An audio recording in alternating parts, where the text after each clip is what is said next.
The red dust of Mars swirled around James Miller's boots as he carefully brushed away centuries of dirt from what looked like an ordinary rock formation. The sun was setting behind the rusty hills, casting long shadows across the dig site. James had spent the last 3 months at this location, searching for signs of ancient civilizations that might have visited Mars before humans arrived. "Just another hour," he muttered to himself, adjusting his helmet's oxygen reading. The other members of his team had already returned to the research base, but something about this particular spot kept drawing him back. His tools revealed more of the strange formation, and then he saw it, a glint of something that definitely wasn't natural to Mars. His heart began to beat faster as he cleared away more dust. There, buried in the red soil, was a bottle unlike anything he had ever seen. It seemed to be made of crystal, but it flowed like liquid starlight. Strange markings covered its surface, glowing faintly in the dim evening light. "Base, this is Miller," he called through his radio. "I found something. Something big."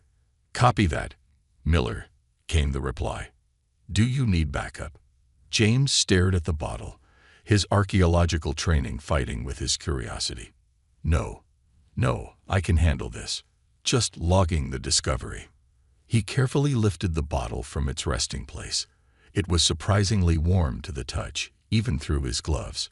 The proper procedure would be to document everything, take photos, mark the location, and bring it back to the lab for testing. But as he held it, the markings began to glow brighter, pulsing like a heartbeat. "This can't be what I think it is," he whispered to himself. Stories from Earth's past flooded his mind. Tales of genies and wishes, magical bottles, and ancient powers. But those were just stories, weren't they? His gloved hands trembled as he examined the stopper. It was sealed with what looked like liquid metal, but as soon as his fingers touched it, it began to move. Before he could stop himself, he twisted it open. The effect was immediate and spectacular. A stream of light erupted from the bottle, not smoke like in the old stories, but pure starlight that twisted and turned in impossible ways.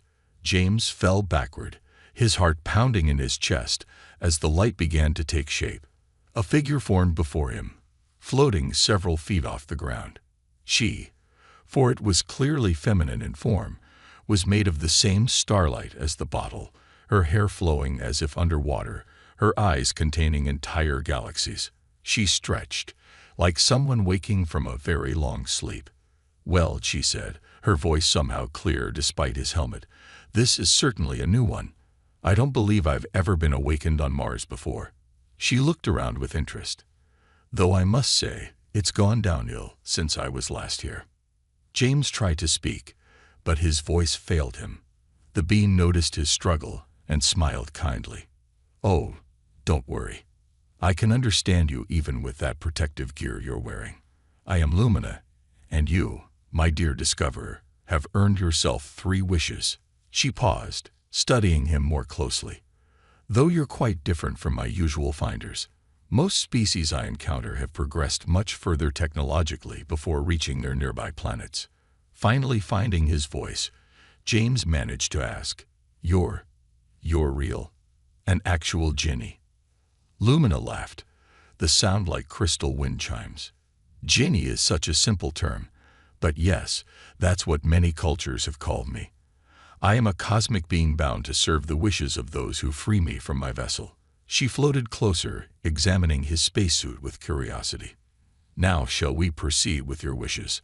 I must warn you, in all my billions of years, I've heard every possible wish.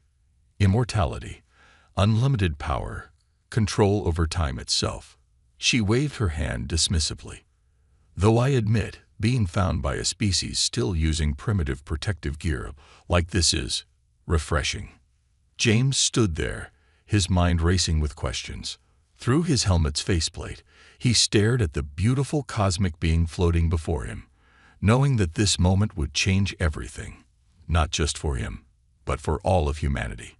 The sun disappeared behind the Martian hills, leaving them in twilight, illuminated only by Lumina's ethereal glow and the distant stars that suddenly seemed much closer than before. James sat cross-legged on the Martian surface, still trying to process the reality of the situation. Lumina floated nearby, her starlit form casting a soft glow over the red rocks around them. His oxygen meter showed he had 40 minutes left, plenty of time for a conversation that would change his understanding of the universe forever. "You seem unusually calm," Lumina noted, watching him with her galaxy-filled eyes. "Most beings who find me immediately start shouting their wishes." "I have so many questions," James replied, his voice filled with wonder. "How many civilizations have you met? What were they like? Have any of them survived to the present day?" Lumina tilted her head, surprised by his curiosity. She moved closer, her form shifting like flowing water made of stars. "In all my existence, no one has asked about my experiences first. They usually just want their wishes granted." "That seems wasteful," James said. "You must have seen so much history, so many different worlds and species. Each one probably had their own culture, their own dreams." He paused, looking up at the starlit sky. "Did any of them ever try to understand you?" For a moment, Lumina was silent. When she spoke again, her voice carried a weight of countless years. "No, to them, I was a tool, a means to power. Nothing more." She created small images in the air, beings of various shapes and sizes, all demanding their wishes. Some wanted to rule galaxies, others wanted to destroy their enemies. Many asked for immortality, not understanding its curse. "Its curse?" James asked, genuinely interested.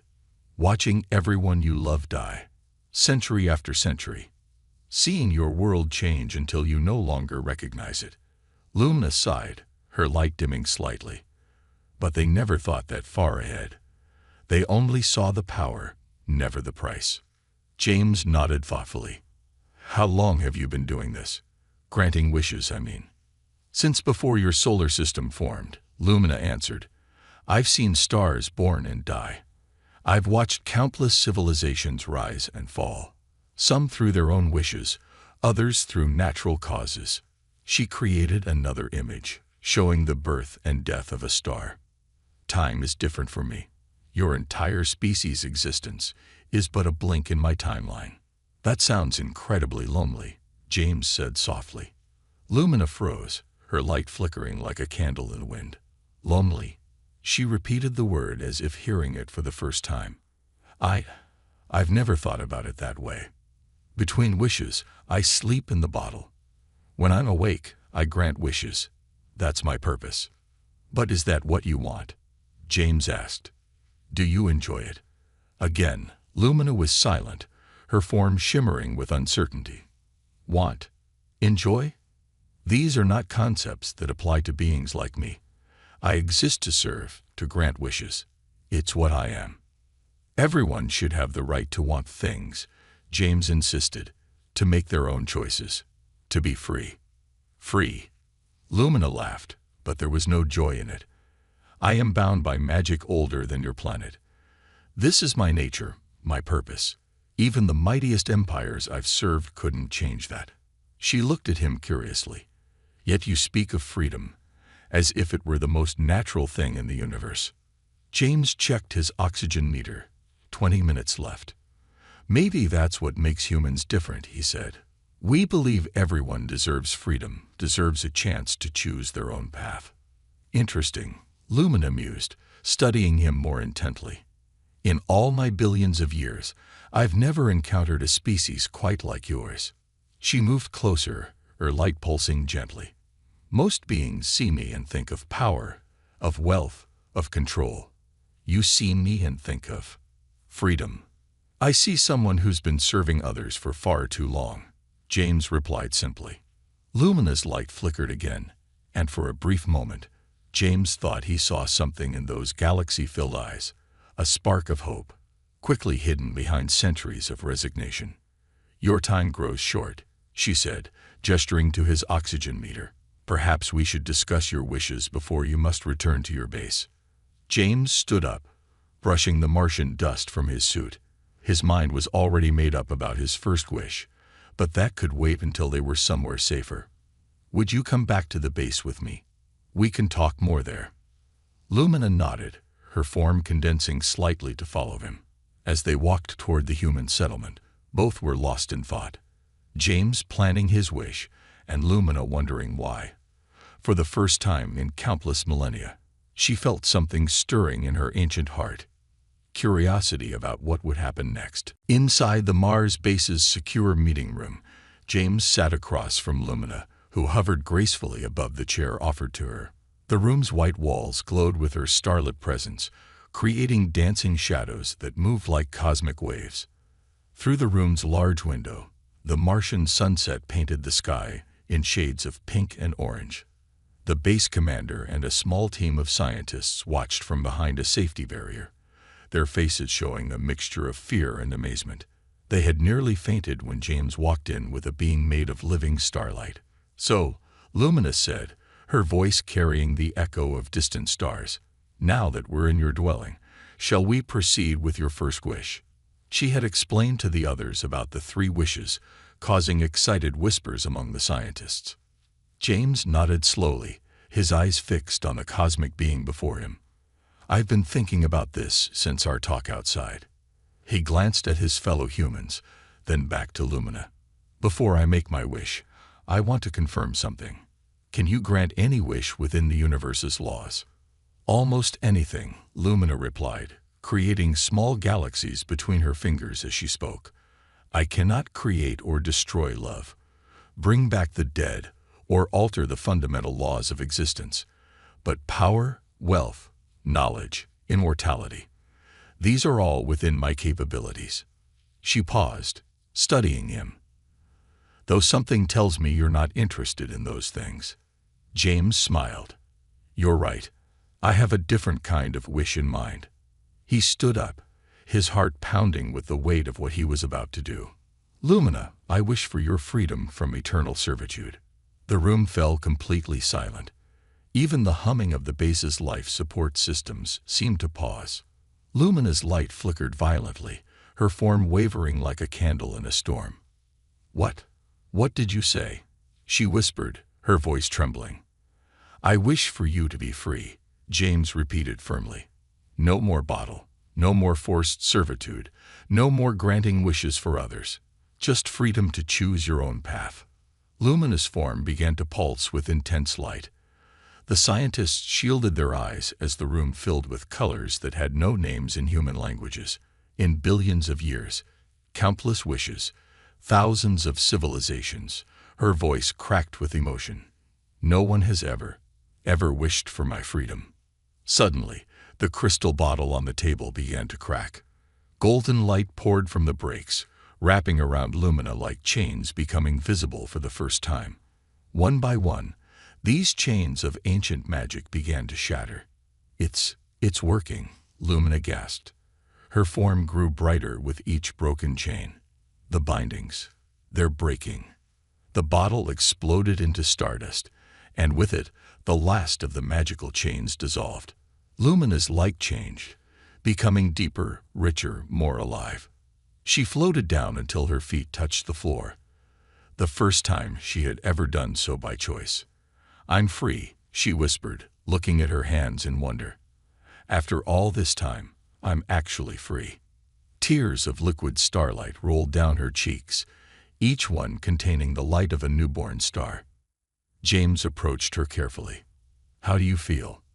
Lumina looked at him, her galaxy eyes wide with emotion. "I feel everything.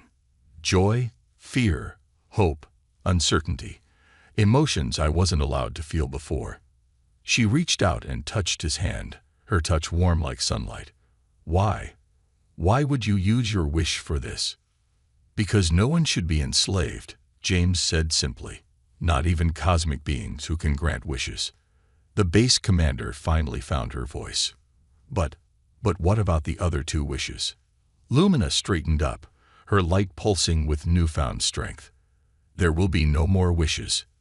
The magic that bound me is broken. I am no longer a genie. I am just myself, for the first time since the universe was young."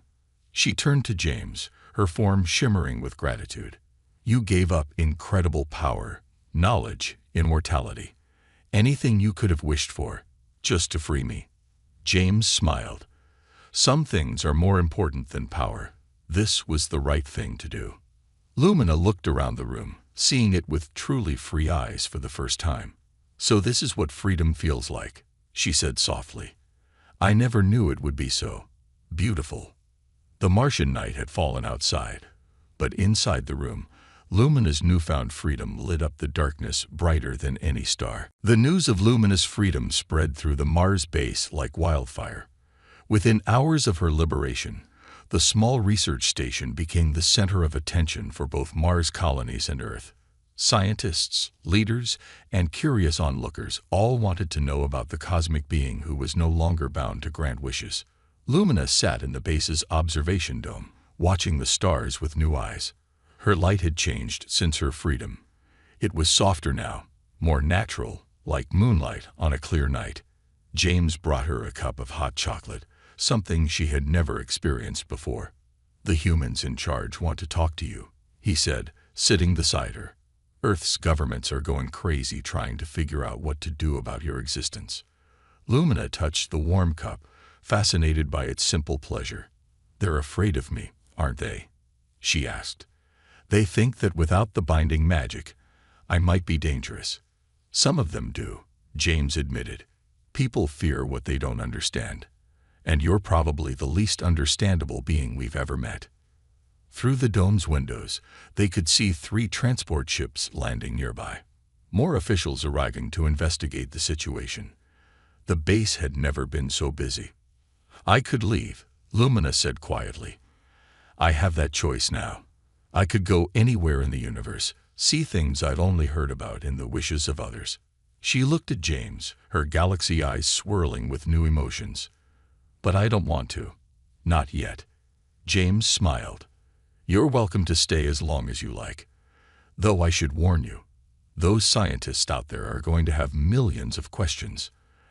As if on cue, Dr. Roberts, the base's lead scientist, entered the dome. She carried a tablet filled with readings from their instruments.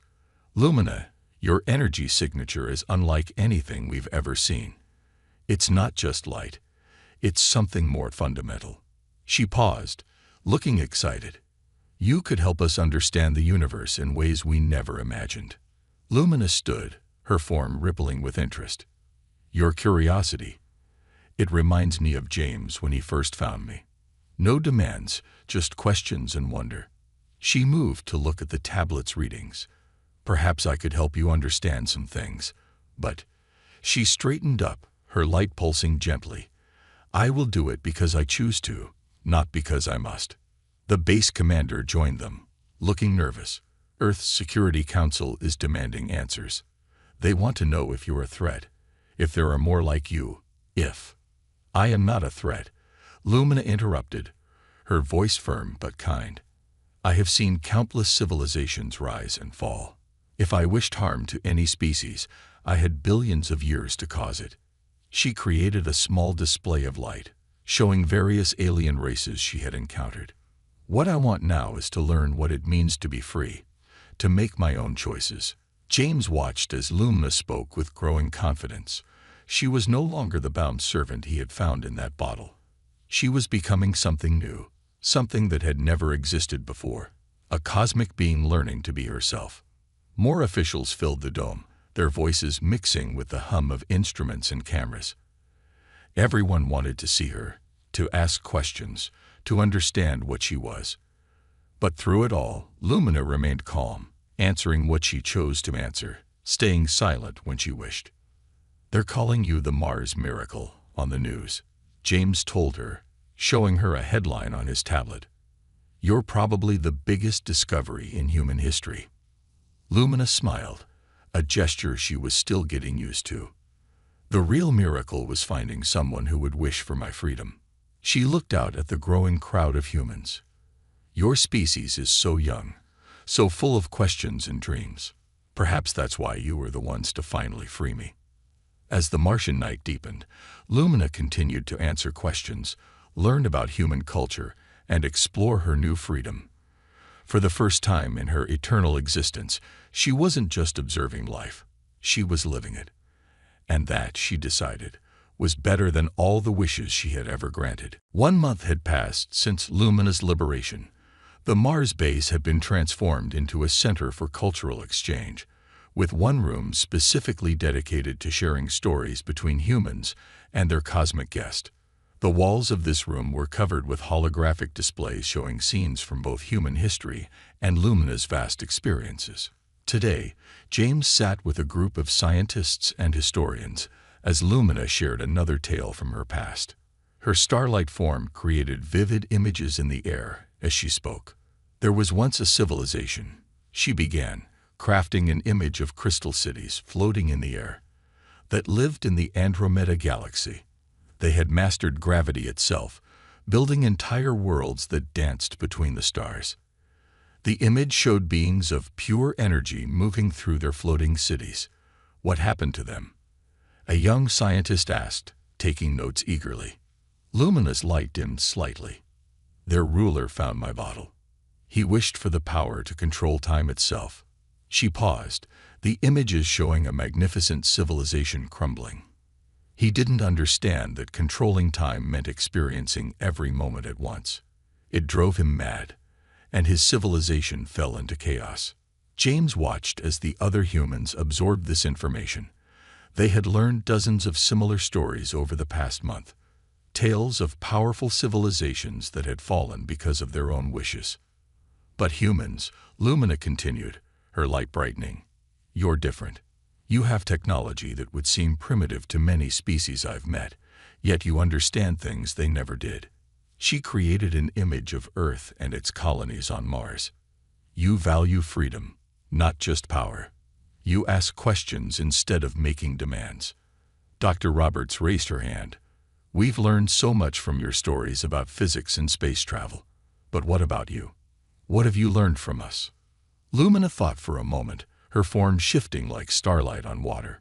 I've learned about music, she said, creating an image of an orchestra. In all my existence, no other species shared their art with me. They only wanted what I could give them. She created a series of musical notes in light. I've learned about food, though I don't need to eat. I've learned about dancing, about laughter, about choosing what to do with your time. And pizza, James added with a smile. You seem particularly fascinated by pizza. Everyone laughed, including Lumina, whose laugh now sounded more natural, more human.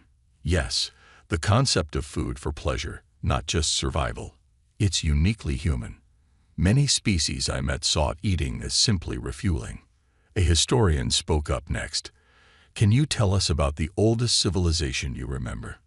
Lumina created a new image, showing beings of pure thought who existed before solid matter. They were ancient when your galaxy was young. They wished for perfect logic, to remove all emotion from their existence. The image showed these beings fading away. They got their wish, but without emotion, they lost their desire to exist. They simply stopped being. The room fell silent, contemplating this fate. Then James asked, do you regret any of the wishes you were forced to grant? Lumina's form pulsed with emotion. I wasn't allowed to regret before. The magic binding me prevented such feelings. She created an image of her bottle, then shattered it. Now, I can feel sadness for those who destroyed themselves with their wishes, but I also feel joy at being here, learning and sharing with your species. As the session continued, more humans arrived to listen. They'd brought music, showed videos of Earth's nature, shared stories of human triumphs and failures. Lumina absorbed it all, her light changing colors with each new experience. Your species makes mistakes, she observed, creating an image of human history, both good and bad. But you learn from them. You change, you grow. Many civilizations I met thought they were perfect. That's why they stopped growing. The day turned to evening, but nobody wanted to leave. They kept sharing stories, asking questions, learning from each other. Lumina's freedom had opened not just her own world, but had given humanity a chance to see itself through the eyes of an ancient cosmic being. And what she saw in humanity gave her hope for the future, both hers and theirs. 3 months after her freedom, Lumina stood at the edge of Olympus Mons, the largest mountain in the solar system. Her starlight form glowed against the dark Martian sky. James stood beside her in his protective suit, watching as she created small constellations with her fingers. "I can feel them," she said softly. "Other bottles, other bound ones like I used to be. They're scattered across the universe, waiting to be found." She turned to James, her galaxy eyes swirling with purpose. "I could find them, free them." James watched as she painted the sky with places where her kind might be trapped. "You're thinking of leaving," he said. It wasn't a question. "I have the power to travel anywhere now," Lumina replied, her light pulsing gently. "I could cross galaxies in moments, search every corner of space." She paused, looking at the human who had changed her existence forever. But I don't want to go alone." Lumina created an image of Earth and its growing space colonies. "Humanity is just beginning its journey to the stars. You have so much potential, so much to offer the universe." She smiled, her light brightening. "Perhaps we could help each other." James looked surprised. "What do you mean?" "I propose a partnership," Lumina said, her form expanding with excitement. "I can help humanity reach the stars safely, and humans can help free others like me. Together, we could change the universe." Back at the base, Lumina presented her idea to Earth's leaders through a video conference. Her presence filled the communication room with gentle starlight as she spoke. "I know where ancient civilizations left their artifacts," she explained. "I know safe routes through space, places to find resources, and ways to avoid dangers. I choose to share this knowledge with humanity." The base commander spoke up. "But why us? Why not just go on your own? You have the power." Lumina created an image of her millennia of servitude. "Power isn't everything. Humanity taught me that." She looked at James. "One human with compassion did more good than countless beings with ultimate power. That's why I choose to stay and help." The scientists in the room began talking excitedly about the possibilities. With Lumina's knowledge, human space exploration could advance by centuries. They could avoid mistakes that had destroyed other civilizations. "There's something else," Lumina added, her light shifting to a deeper blue. "I've sensed changes in myself since being freed. My powers aren't infinite anymore. They're changing, becoming different." She demonstrated by creating more solid, less ethereal forms. "I'm becoming something new, something that has never existed before, and I want to understand what I'm becoming." James stepped forward. "You're becoming yourself," he said simply. "Maybe for the first time ever." Lumina nodded.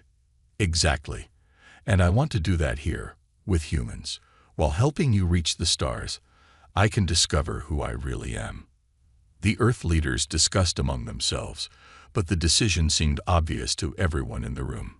Humanity would gain an invaluable guide to the cosmos, and Lumina would gain companions in her journey of self-discovery.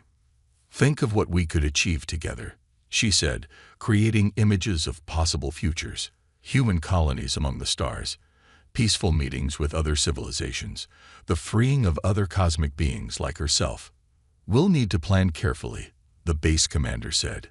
"Set up protocols, establish communication systems, create safety measures." Lumina's light danced with joy. "Of course, I have eternity to help, and now I can choose how to use it."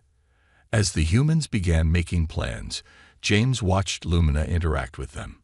She was different now, still magnificent and powerful, but also more real, more present. She wasn't just observing life anymore. She was truly living it.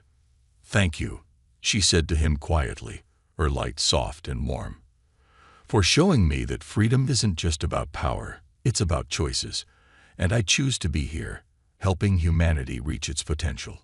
Outside the base, the Martian sunset painted the sky in shades of red and gold, a beautiful backdrop to the beginning of this new chapter in both human and cosmic history. 5 years had passed since that fateful day on Mars when James freed Lumina. The solar system had changed dramatically in those years.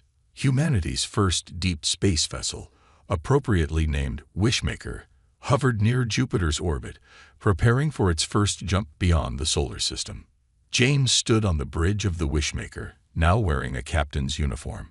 Beside him, Lumina's form glowed softly, her starlight now mixed with subtle shades of blue and gold, colors she had chosen for herself, another small freedom she cherished. "The seventh bottle was found yesterday," she said, creating a map of their discoveries. Across the solar system, search teams had found more vessels containing beings like her. Each one had been freed with the same careful respect that James had shown Lumina. "How's your sister settling in on Mars?" James asked, referring to Azure, the most recently freed cosmic being. Like Lumina, each freed being had chosen to stay and help humanity, fascinated by the species that offered them freedom instead of demanding wishes. "She's teaching the scientists about ancient mathematics," Lumina replied, smiling. "She says humans are quick learners, even if they take too many notes." The ship's crew worked around them, preparing for the historic jump. Thanks to Lumina's guidance, humans had learned to bend space in ways their science hadn't thought possible. The Wishmaker was powered by a combination of human engineering and cosmic knowledge, a perfect symbol of their partnership. "Remember when you first found me?" Lumina asked, her light pulsing with memory. "I thought you would wish for power or immortality, like all the others." James laughed. "Instead, you got stuck with humans and their endless questions." "Best thing that ever happened to me," she said warmly. Her form had become more defined over the years, able to switch between pure starlight and a more solid appearance at will. She had chosen to keep her galaxy eyes, though, a reminder of her cosmic nature. The ship's commander approached them. "We're ready for the jump, Captain. All systems are go." James nodded and turned to Lumina. "Would you like to do the honors? You're the reason we're here." Lumina moved to the center of the bridge.